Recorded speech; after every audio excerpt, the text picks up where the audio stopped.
welcome back. It is Adriana from Adriana's Paper Crafts. Thank you so much for stopping by. If you haven't subscribed already, make sure to subscribe. And then if you like this video, of course, be sure to give it a thumbs up. So today's video is going to be about another Koala product. A while back, I made a kind of like a review video of Koala glossy photo paper, and I showed you guys the quality and how amazing it is for chip bags. Actually, to this day, it's the only paper that I use nowadays for chip bags. Now, apparently that video actually got the attention of Koala, the paper company, and they reached out to me and said that they wanted to send me a few of their products for me to try them out and then let everybody know what I think of them. So today's video is going to be a review of one of those items. I actually just used this item for an order that I just shipped out, so I definitely do recommend it. And that product is their 5x7 photo paper. So obviously the photo paper that I have recommended in the past is the regular 8.5x11 sized piece of paper. And it's pretty thin because, again, we use them for chip bags, right? Now this one, it's 5x7, so you can't use it for a chip bag.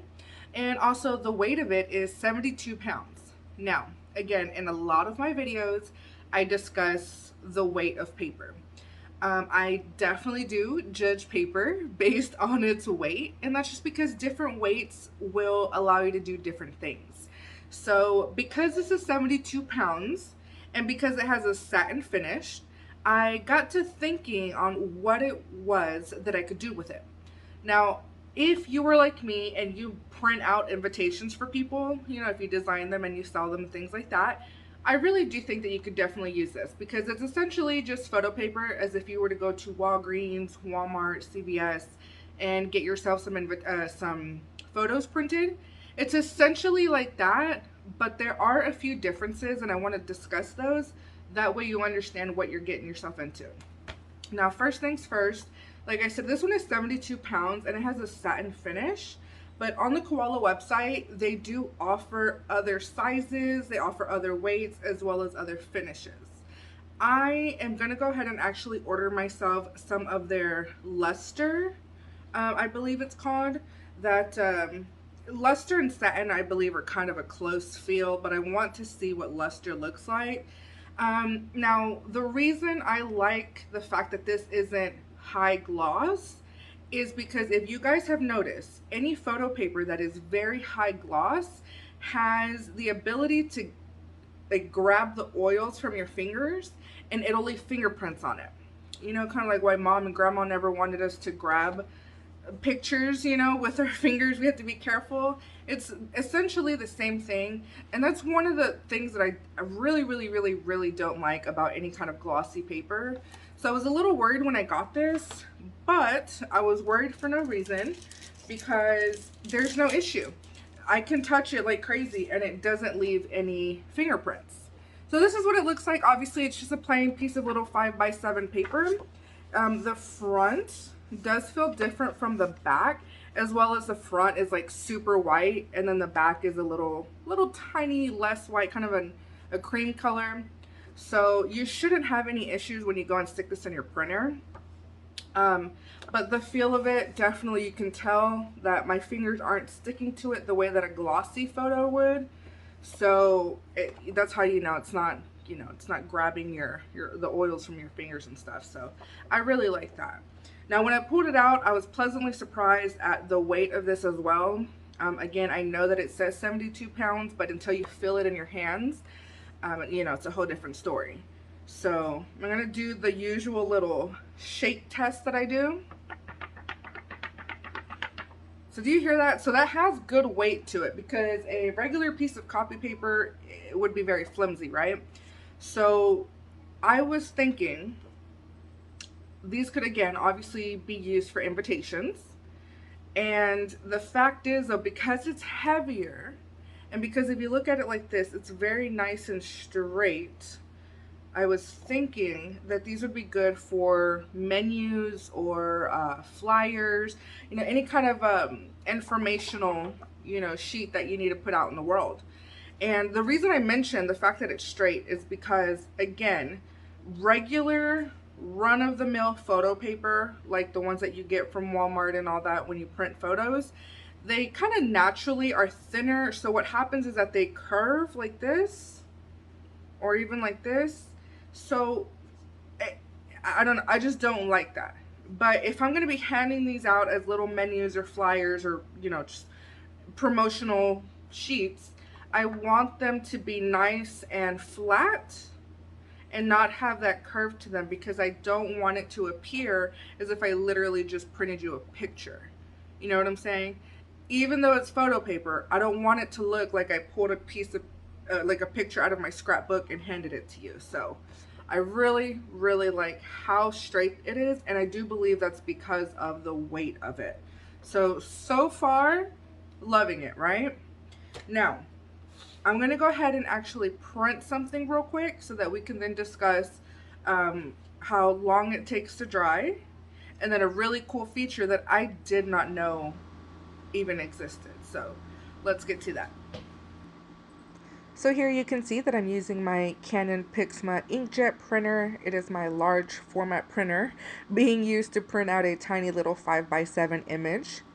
I never really wait for my images to dry, only because they pretty much are dry once they come out. So here, now that it's out, I'm going to immediately grab it, and we are going to test out what it looks like once we grab it out of the printer. Alright everyone, so this is what the printout looks like close up. So right off the bat you can tell that it's not super duper glossy. However, if I tilt it like this, you can see in the light that it does have a little bit of sheen to it.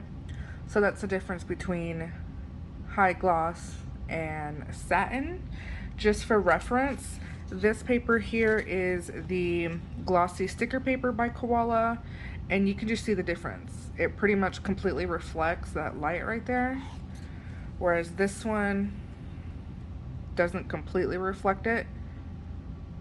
So I like that it has that sheen. I like it much more. To me, it's just more professional in a way than the glossy. It's not too much like in your face. So and as you can see close up, it printed really well. There's no issues with bleeding or anything like that. All the text came out nice and crisp, which I really like. In case you're wondering, this one is compatible, this paper is compatible with both pigment ink as well as dye ink. The normal Koala paper that we use for chip bags is only compatible with one of those, but this one is compatible with both. So as long as you're using it in an inkjet printer, you should have no problems whatsoever. Now, on the Koala website, which is koalagp.com, you're going to notice that this photo paper is listed under RC photo paper, and the reason for that is because it is resin coated. All right, so this is the box here, and if we turn it over, it says here, the photo papers for inkjet printers, both dye and pigment ink are compatible. If you want a long-lasting color quality, we recommend printing with pigment ink. They also did note that you should use glossy photo paper as the printer setting. It says do not soak the photo paper in water for a long time, but slight water splash on it is acceptable. Alright, so we are going to go ahead and test that. I have here a Dollar Tree little water bottle spray. And again, it is not waterproof. It says it is essentially water resistant. The reason for that being that it is coated in resin. So that is something new. I did not know was a thing. You know, paper being resin coated. So we're going to spray just a light mist. I'm not going to be too close to it because again, it is not waterproof. It is water resistant. So this is essentially if you were to get a tiny little splash on it because you weren't being careful around your, your flyers, then it should be able to handle it. So I'm going to spray one little spray from not too close. All right. Let's see, did I get it? Yep, I do see water here. You can see that. I want to do a little spray first, and then if we need to, we can do a little bit more, but you can see so far, so good. I'm going to dab it with a little towel, with a little paper towel, and see if we get any ink transfer. Oh, good. Okay, nothing, which is good because this is obviously black ink up here. Cool, there's no transfer, so that's really, really cool. Okay. What if we do it one more time? All right, so I'm just wetting my whole desk here. So let me pick up this little flyer. All right, so you can see that it is wet again. And so far, it's not bleeding or anything, and that's a really, really good sign because, again, seeing as how it came out with such crisp text, I would really hate for it to get a little bit of moisture and then all of a sudden that text started to bleed. So I think this would be really good if you were to be handing out invitations, just because, again, I mean, if people are going to have their hands on it, you never know, they might touch it with with wet hands. As you can see, I'm touching all the parts that are wet because I'm trying to see if there's any ink transfer onto my finger, but there's not. I also don't really feel a difference. I feel like it's a tiny bit tackier now that it's starting to dry. But other than that, I mean, it's not, the text isn't bleeding, the sheet itself isn't cracking, it's not bubbling or anything like that. There's no distortion. That's really cool. So that's after we spritzed it a few times. This invitation here, which is actually the invitation I made for my 30th birthday party, which I'm super excited about. I actually printed this a few days ago, and then I had it down like this, and I sprayed it multiple times, and I let it naturally air dry, and this is what it looks like after letting it naturally air dry and spraying it multiple times. So I think it's great.